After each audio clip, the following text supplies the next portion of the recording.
Halo semuanya, coba deh bayangin, setiap hari kita kirim email kan, klik send, dan ya udah, selesai.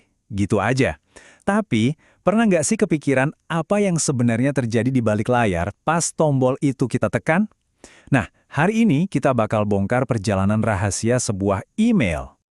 Jadi, apa sih yang beneran terjadi? Ini bukan sulap ya. Bukan cuma klik terus langsung nyampe ke teman Anda. Percaya deh, prosesnya itu ternyata jauh lebih rumit. Dan jujur aja, jauh lebih seru dari yang kita kira. Oke, kita mulai dari bagian pertama, perjalanannya si email ini. Yuk kita telusuri bareng-bareng jejaknya dari layar kita sampai ke layar tujuan. Gampangnya, perjalanannya bisa kita bagi jadi 4 tahap.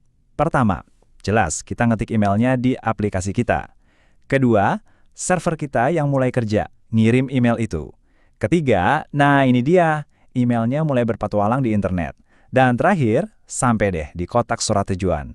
Kelihatannya simpel ya, tapi coba kita kenalan dulu sama pemain-pemain di baliknya. Nah, di sini tuh ada 2 pemain utama. Ada yang namanya MUA atau Mail User Agent. Anggap aja ini asisten pribadi Anda. Ya, aplikasi kayak Gmail, Outlook, tempat kita nulis dan baca email. Terus ada MTA atau Mail Transfer Agent. Nah, ini nih Pak, pos digitalnya. Tugasnya MTA ini ngambil email dari kita dan kerja keras nganterin email itu dari satu server ke server lainnya.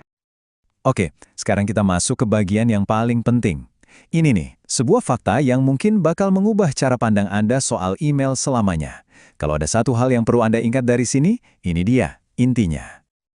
Yap, betul banget. Email itu pada dasarnya kayak kartu pos. Bayangin deh kartu pos. Siapapun yang megang di sepanjang jalan dari kantor pos satu ke yang lain bisa banget dengan gampangnya ngebalikin dan baca semua isinya. Ini bukan cacat, tapi emang dari samanya email dirancang seperti itu. Terbuka. Coba kita bedah kartu pos digital ini ya. Ada yang namanya header. Nah, ini isinya informasi yang biasa kita lihat kayak dari siapa, kepada siapa, sama subjeknya. Terus ada isi atau body. Ya ini pesan Anda yang sebenarnya terpampang jelas tanpa ada yang nutupin. Siapapun bisa baca. Oke, kalau email kita ini ibarat kartu pos, terus bahayanya apa dong? Nah, masalah keamanan pertama dan yang paling jelas dari model ini adalah pengintaian. Atau gampangnya, diintip. Gini, email itu nggak langsung terbang dari A ke B. Tapi dia lompat-lompat dulu dari satu server ke server lain. Anggap aja dia mampir ke beberapa kantor pos digital di tengah jalan. Dan poin pentingnya di sini, setiap lompatan, setiap kali dia mampir, itu jadi kesempatan buat orang lain buat ngintip dan baca kartu pos Anda. Nah, ini contohnya biar lebih kebayang. Ini cuplikan header dari email beneran. Lihat deh baris yang ada tulisan received-nya. Setiap baris itu nunjukin satu lompatan. Kelihatan kan email ini lewat infokomputer.com, terus mampir ke mail.ub.net.id, baru akhirnya sampai di bisi.ac.id. 3 kali mampir artinya ada 3 kesempatan buat diintip. Tapi bahayanya nggak cuma soal diintip doang loh. Sifat email yang terbuka ini juga membuka pintu buat ancaman yang jauh lebih aktif. Yuk kita lihat apa aja masalah lainnya. Salah satu yang paling sering terjadi itu namanya email spoofing. Gampangnya, ini tuh pemalsuan alamat pengirim.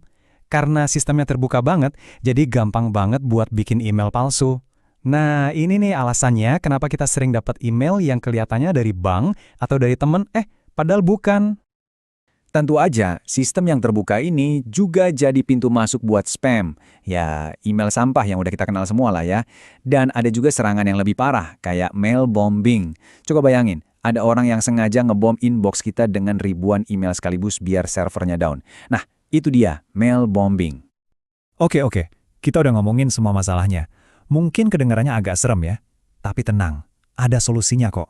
Sekarang, kita bakal bahas gimana caranya menyegel kartu pos kita biar jadi surat rahasia yang aman. Jawabannya satu kata, enkripsi.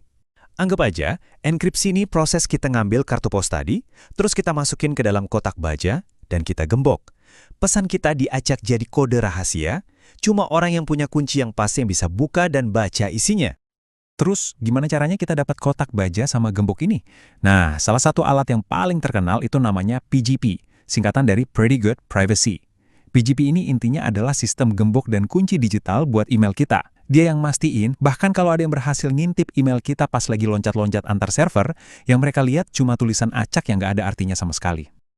Oke, jadi kita rangkum ya. Buat ngatasin ancaman diintip, solusinya adalah enkripsi. Contohnya PGP.